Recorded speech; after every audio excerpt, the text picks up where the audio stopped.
Well, it's still unclear how long the current water restrictions in Gauteng will remain in place. In the City of Johannesburg, the restrictions we're now hearing will remain in place indefinitely. Let's talk about the issues around water entities in this country with Ferrial Adam, who's with Outa's Water and Environment Division. A very good afternoon to you, ma'am. Welcome to the program. So, it's interesting, isn't it, when you talk about the water problems, government says, well, it's been a problem that's been long coming, but efforts have been made to address it. Yet when you speak to some of the experts, they're saying it's entirely man-made, and those who wasted time in responding should in fact be taking accountability more than the departments and the various entities giving excuses. Where do you stand?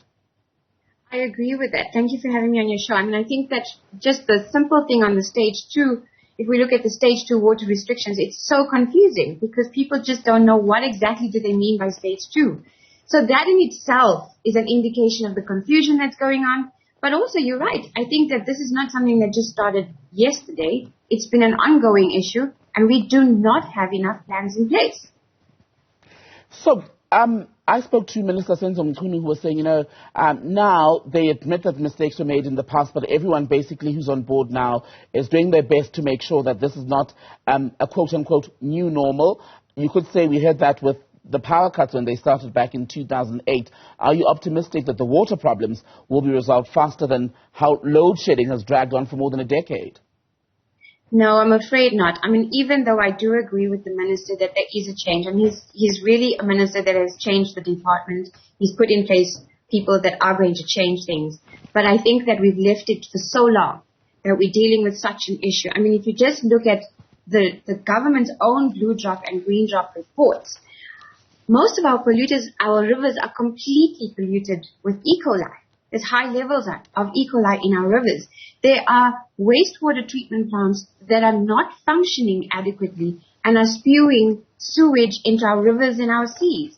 And that is not the same thing that the power issue is going. We've had many years of trying to deal with it. But I think our water we need it for basic living. And the way that it's been polluted, we're going to have a much longer period to fix it. And that's a concern because the longer we wait, the worse the situation is going to be. You look at the team assembled by the minister then, you say great at national level, but at municipal level, is there enough confidence that the people at that level are A, well suited to the post in terms of qualification, and B, willing to implement what needs to happen and do so speedily? No, it's not enough at a local government level. And if we look at also, again, government's own report that shows that there's a high level of skills shortage at a local government level, at a municipal level, and at a wastewater treatment plant and our water treatment plants, where we don't have enough skills and we don't have enough of the kind of technology that we need to fix things. So that's ongoing, and there isn't enough focus on that. I heard your previous interview with the mayor saying that, they've got 930 million rand in Joburg, but there are wastewater treatment plants that are falling apart and not functioning. We know of a Zandspruit wastewater treatment plant that is operating at 20% and spewing raw sewage into the rivers as we speak, and nothing's being done about it. So I think we are dealing with a national level where things are happening, but it needs to be filtered into a local government level, and also the funds that need to go into it at a local government treatment plant level is not happening fast enough. And it's one thing, yes, the Metro in Johannesburg says it's going to spend all this money on fixing infrastructure, but when you look at some of the very basic infrastructure problems, many people, if we were to open the lines here, set up a phone line and say, call in if there's a burst pipe in your area that's not been fixed for hours or even days, I'm sure we'd get a fair amount. So if we can't get something as basic as making sure that a leaking pipe is fixed within hours, how do we hope to get the broader infrastructure issues out the way? Absolutely, and that is exactly the indication of our failure. I mean, even Rand Water talked about increasing the capacity from 4,300 megalitres to 4,900 megalitres. That's great, but when Rand Water hands over that water to Joburg Water, that's where the problems lie. Because you've got treatment plants that don't work properly, you have leaking pipes, and we don't have a good estimation. Joburg Water would like to believe that the estimate is only at 23%, We need to say, well, show us where you've done that study, share it with the public so that we know, because right now the average is 40% leakage from pipes and infrastructure.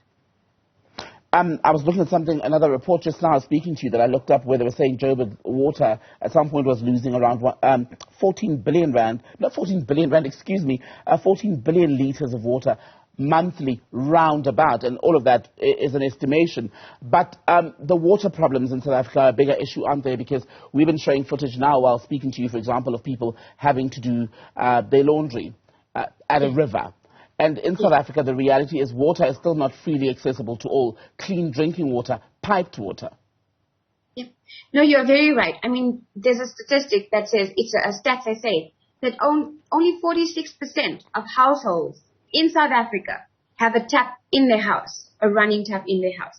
So there's definitely an inequality of access, but also people who are now resorting or dependent on the rivers and streams. And there's millions of people that have been dependent for a long time.